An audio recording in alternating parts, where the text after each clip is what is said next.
et je suis prête à faire ce que vous me demandez. Voulez-vous que je lui rende sa première forme ? Oui, répondit le sultan, et hâte-toi de le mettre en liberté afin que je ne sois plus incommodé de ses cris. La magicienne sortit aussitôt du palais des larmes. Elle prit une tasse d'eau et prononça dessus les paroles qui la firent bouillir comme si elle eût été sur le feu. Elle alla ensuite à la salle où était le roi, son mari. Elle jeta de cette eau sur lui en disant « Si le Créateur de toutes choses t'a formé tel que tu es présentement, ou s'il est en colère contre toi, ne change pas. Mais si tu n'es dans cet état que par la vertu de mon enchantement, reprends ta forme naturelle et redeviens tel que tu étais auparavant. » À peine eut-elle achevé ces mots que le prince, se retrouvant dans son premier état, se leva librement avec toute la joie qu'on peut s'imaginer. Et il en rendit grâce à Dieu. La magicienne, reprenant la parole, « Va, lui dit-elle, éloigne-toi de ce château et n'y reviens jamais, ou bien il t'en coûtera la vie. » Le jeune roi, cédant à la nécessité, s'éloigna de la magicienne sans répliquer et se retira dans un lieu écarté, où il attendit impatiemment le succès du dessein dont le sultan venait de commencer l'exécution avec tant de bonheur. Cependant la magicienne retourna au palais des larmes, et en entrant, comme elle croyait toujours parler à l'homme noir, « Cher amant, lui dit-elle, j'ai fait ce que vous m'avez ordonné. Rien ne vous empêche de vous lever et de me donner par là une satisfaction dont je suis privé depuis si longtemps. » Le sultan continua de contrefaire le langage des Noirs. « Ce que tu viens de faire, répondit-il d'un ton brusque, ne suffit pas pour me guérir. Tu n'as ôté qu'une partie du mal. Il en faut couper jusqu'à la racine. » « Mon aimable amant, reprit-elle, qu'entendez-vous par la racine ? » « Malheureusement, reprit le sultan, ne comprends-tu pas que je veux parler de cette ville et de ses habitants, et des 4 îles que tu as détruites par tes enchantements ? Tous les jours à minuit, les poissons ne manquent pas de lever la tête hors de l'étang et de crier vengeance contre moi et contre toi. Voilà le véritable sujet du retardement de ma guérison. Va promptement rétablir les choses en leur premier état, et à ton retour je te donnerai la main et tu m'aideras à me lever. » La magicienne, remplie de l'espérance que ces paroles lui firent concevoir, s'écria transportée de joie. « Mon cœur, mon âme, vous aurez bientôt recouvré votre santé, car je vais faire ce que vous me commandez. » En effet, elle partit dans le moment, et lorsqu'elle fut arrivée sur le bord de l'étang, elle prit un peu d'eau dans sa main et en fit une aspersion dessus. Elle n'eut pas plutôt prononcé quelques paroles sur les poissons et sur l'étang que la ville réapparut. À l'heure même, les poissons redevinrent hommes, femmes ou enfants. Mahométans, chrétiens, persans ou juifs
il se leva et la saisit par le bras si brusquement qu'elle n'eut pas le temps de se reconnaître, et d'un coup de sabre, il sépara son corps en deux parties, qui tombèrent l'une d'un côté et l'autre de l'autre.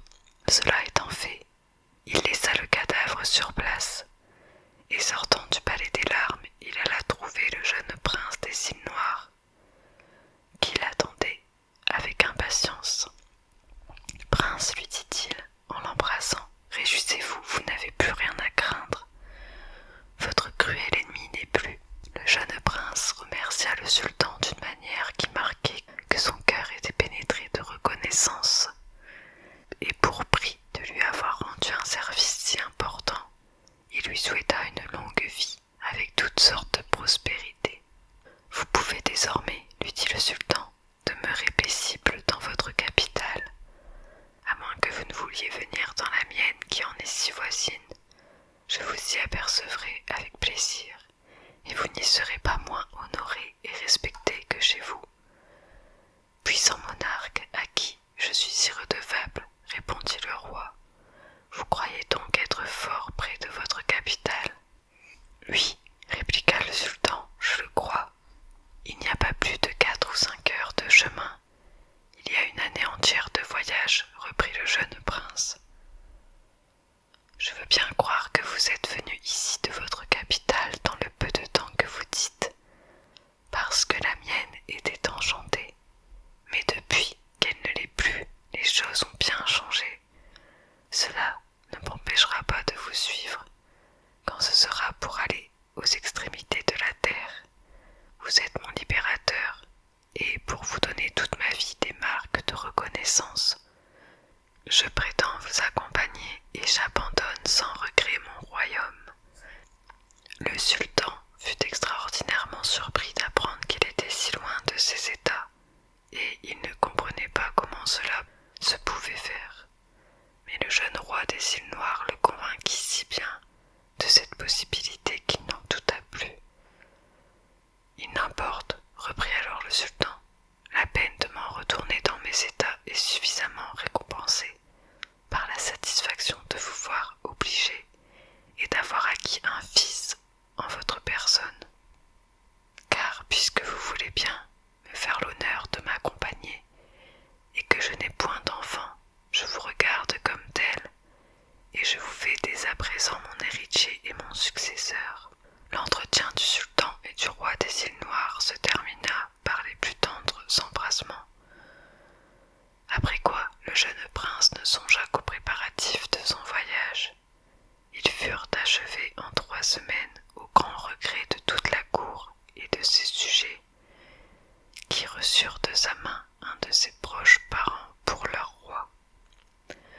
Enfin, le sultan et le jeune prince se mirent en chemin, avec 100 chameaux chargés de richesses inestimables, tirés des trésors du jeune roi, qui se fit suivre par 50 cavaliers bien faits, parfaitement montés et équipés.